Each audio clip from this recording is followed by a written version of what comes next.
Hello kids, how are you? Today I am going to tell you about parts of speech.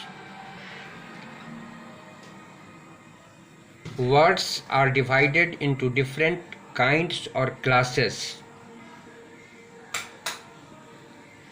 according to the purpose for which they are used.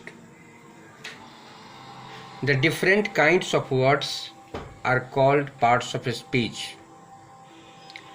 ने वाक्यों में शब्दों का प्रयोग होता है।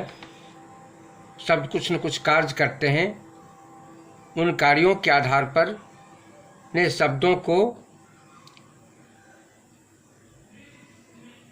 हम पार्ट्स ऑफ स्पीच कहेंगे।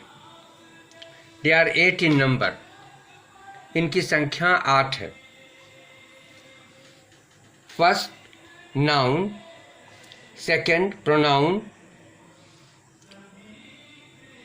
Third adjective, fourth verb, fifth adverb, sixth preposition, seventh conjunction and eighth interjection. Now let us come to noun. What is noun? A word used for naming anything is called a noun. Noun एक naming word है। The words noun and name are the same basically. ये दोनों शब्द noun और name basically same हैं, but they are differently spelled, मगर दोनों के स्पेलिंग अलग अलग हैं। The word noun comes from Latin नोमेन।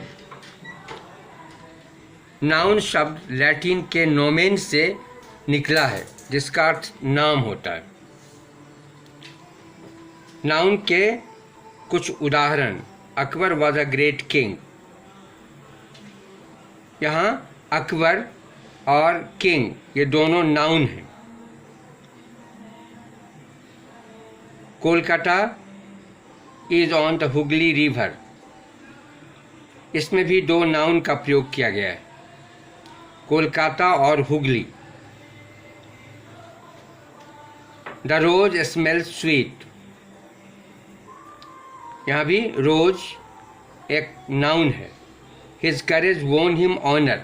इस वाक्य में दो नाउन का प्रयोग किया गया है, करेज और honour. The tiger is the national animal of India. Tiger भी एक नाउन है और इंडिया भी एक नाउन है। Now let us come to the second part of speech, pronoun. A word used instead of a noun is called a pronoun.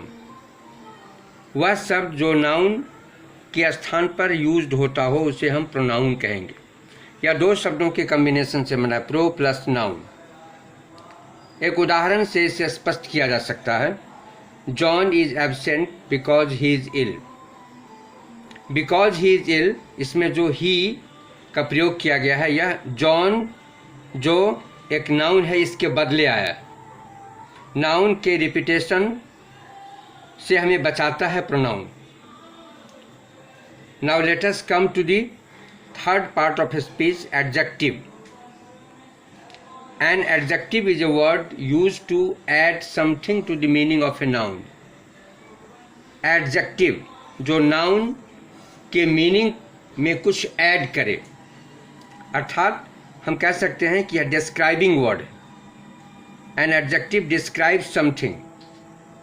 कुछ उदाहरण लिए जा सकते हैं। He is a brave boy. यहाँ ने ब्रेव एडजेक्टिव है, यह अपने बाद आने वाले नाउन को डिस्क्राइब करता है। दूसरा example, his written statement differs from his oral one. इस वाक्य में दो एडजेक्टिव्स का प्रयोग किया गया है, रिटन और ओरल। ये दोनों एक दूसरे के अपोजिट भी हैं। रिटन स्टेटमेंट, स्टेटमेंट एक नाउन है, इसको क्वालिफाई कर रहा है written.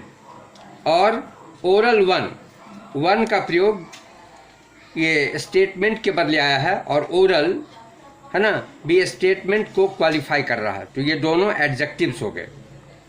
Now let us come to the fourth part of speech, verb. Words used for predicating are called verbs. वे शब्द जो किसी चीज़ के बारे में हमें बताते हैं ये वर्ब कहलाते हैं. ऐसे सामान्य शब्द में हम ने वर्ब को एक्शन वर्ड कहेंगे. A verb is used to express an action, event और स्टेट. वर्ब एक्शन, इवेंट और स्टेट बताता है. He wrote a letter to her cousin. यहाँ रोट एक वर्ब है, ने इससे एक्शन का बोध होता है. उसने अपने कज़न को एक लेटर लिखा, तो रोट एक वर्ब है. Mumbai is a big city. Mumbai एक बड़ा नगर है.